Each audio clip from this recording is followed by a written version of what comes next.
Hey up everyone, how's it going? So, last video I made was a video on why PC gaming is better than console gaming, but this video is on the things that really annoy me about PC gaming because it's not a perfect platform.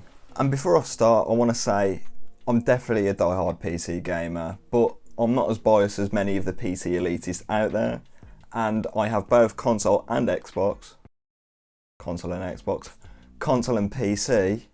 And there's benefits and cons to each one. So let's go through the cons of PC gaming. The first and probably the biggest reason why I don't like PC gaming sometimes is bad ports. Sometimes game developers get a bit lazy and they don't want to polish the PC port of their game. A prime example being GTA 4 and Saints Row 2. They ran garbage on PC. On Xbox and PS4, PS3 even, they ran fine. Bad ports may just run very poorly, not by utilising all your hardware, or they may crash quite often, which is quite annoying, especially if you haven't saved your games. And I've been a victim of that many times. And the most annoying thing about a bad port is you've spent money on that, and you spent money on a PC and you can't even utilise all the hardware.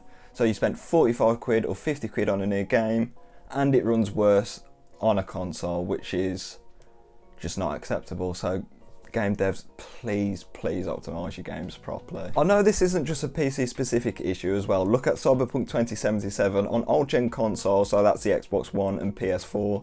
It runs like garbage. On PC it still runs like garbage, but at least it's playable on at least some mid-range hardware.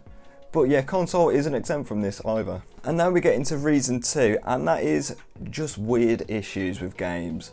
So sometimes a game may not actually be a bad port, it may run just fine, but they need weird workarounds and weird fixes to even get them to start sometimes. One weird issue I've had recently is when I was playing Assassin's Creed Valhalla, you get really weird performance when you play with an Xbox controller on Bluetooth. If the controller's wired, works perfectly fine, but with a wireless controller you get loads of frame stutters, loads of really bad performance, glitchy audio. But if you play on a keyboard and mouse or a wired controller, works perfectly fine. And it's just issues like this, they're not game breaking, they're just really annoying, and it takes you hours of research and configuring INI files to actually get it to work. But yeah, in the long term it's worth it because the game actually looks and runs better on PC. But it's just one of them things to consider. And this just doesn't really happen on console. When you install a game, it just works pretty much 100% of the time. On PC, it's only a select few games where the developer isn't, like, they can't test for every sort of hardware configuration out there. But it can happen, and 9 times out of 10, you can fix it within a couple of hours. Bit annoying, I know, but not game breaking in any way. Reason 3, and that is Windows. Just Windows in itself. If you're playing on PC, you're probably using Windows, or you should be using Windows. Don't game on a Mac. There are a lot of memes and jokes running around on the internet that Windows updates break your PC, and 9 times out of 10 this isn't true, but it can happen. Microsoft can't sort of test every single hardware configuration out there, and some certain software may break, Windows may break in itself and you need to reinstall it. It's just many things can happen, and it's out of sort of Microsoft's control really. From experience, I've had Windows fatally get corrupted before and I've had to reinstall it. I believe some of the core Windows components got corrupted. Don't know the actual cause of it, but I had to reinstall Windows and it worked fine. So I don't think it was a hardware issue because I didn't change any hardware, and it seems to be working fine after a Windows reinstall. But yeah, Windows just is Windows sometimes and it's so buggy. Still, could be worse. The world could still be running Windows Vista. Horrible Windows, probably the worst Windows ever made. But luckily I have all my data which I need backed up in the cloud in OneDrive, and this just rarely happens on a console. I've never seen a console get corrupted from my experience firsthand. I know it can happen, but the chances of that are very rare. More often than not it happens with PC, not Xbox or PS4. Reason 4, and that is screen tearing. Screen tearing can either be very bad or hardly noticeable. And to be honest, it's quite a small issue with PC, especially if you have a G-Sync or FreeSync monitor, which completely negate screen tearing entirely. Essentially what screen tearing is, when there's 2 frames on the screen, so you've got 1 frame there and like 1 frame there, and it's sort of like spliced in the middle, not properly, and it's like an invisible sort of line that goes across, so the image is sort of like that. I'll throw up an image on screen. But with a G-Sync or FreeSync monitor, this is completely gone. You don't see it anymore.